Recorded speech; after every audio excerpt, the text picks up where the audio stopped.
거룩하신 하나님 아버지, 은혜를 감사합니다.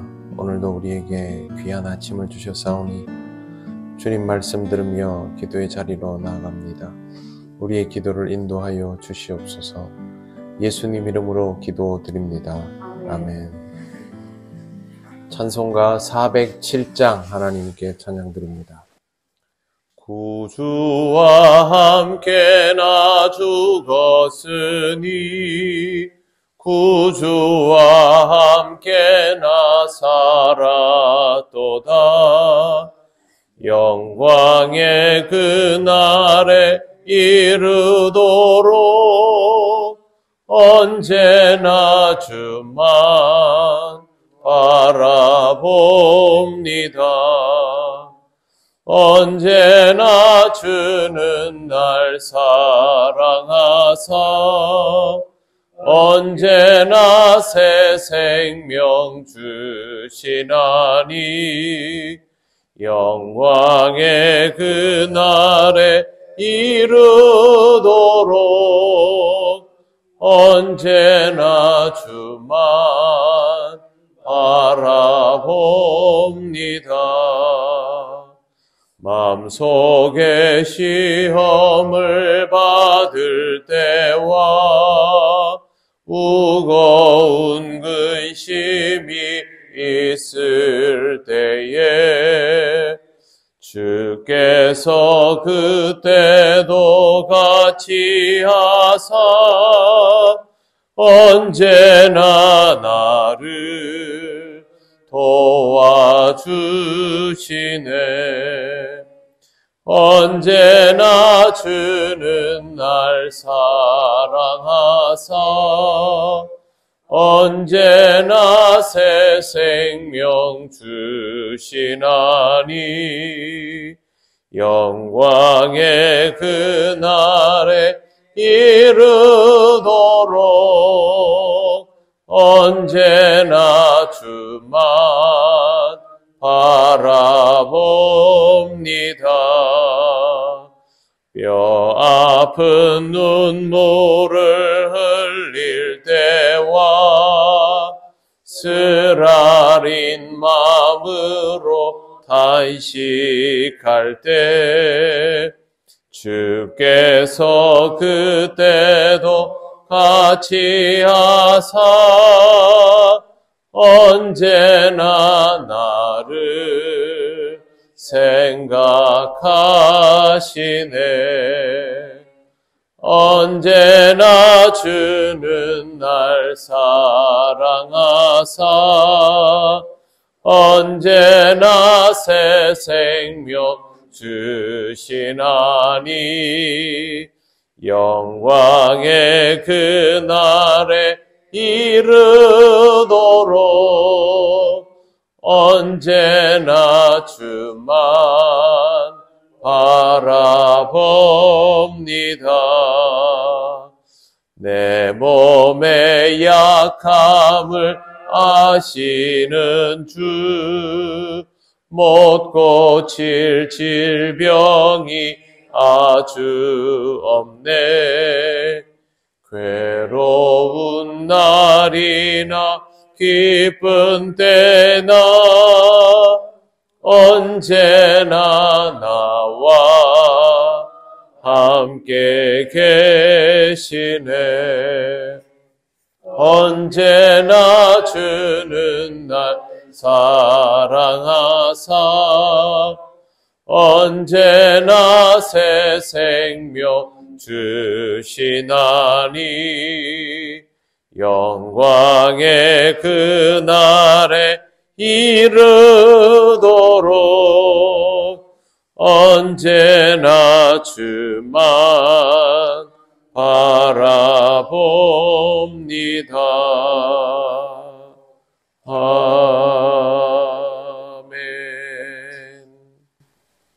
하나님 말씀 베드로전서 2장 1절입니다. 다 같이 봉독하겠습니다. 그러므로 모든 악독과 모든 기만과 외식과 시기와 모든 비방하는 말을 버리고. 아멘. 오늘은 외식이라는 단어입니다. 외식은 휘포크리세이스라고 헬라어로는 표기가 됩니다.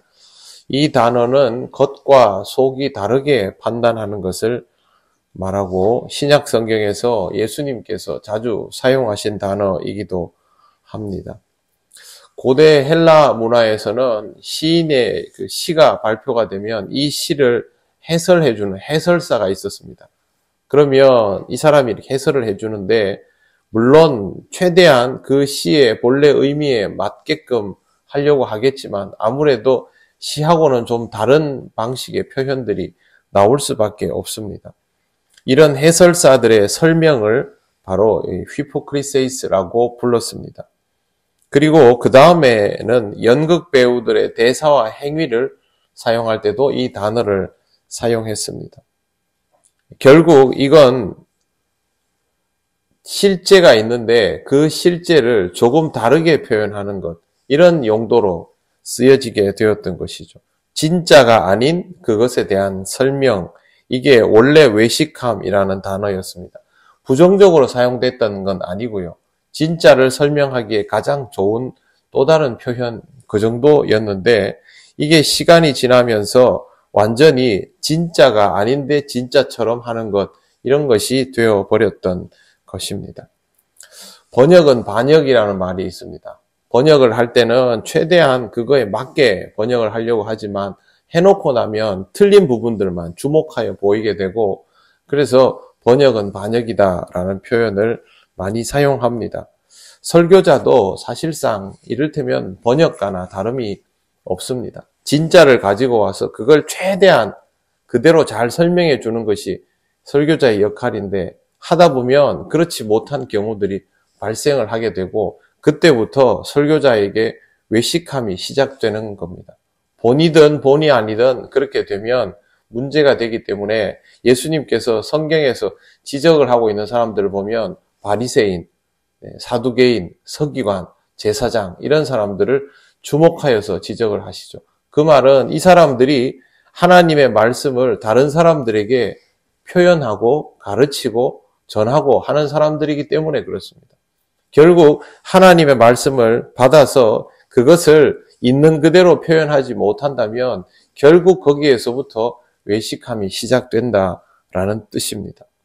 예수님께서 무섭다 싶을 만큼 바리새인과 서기관, 제사장들을 향해서 이렇게 경고를 하신 것은 그 사람들만을 대상으로 한 것은 절대 아닙니다.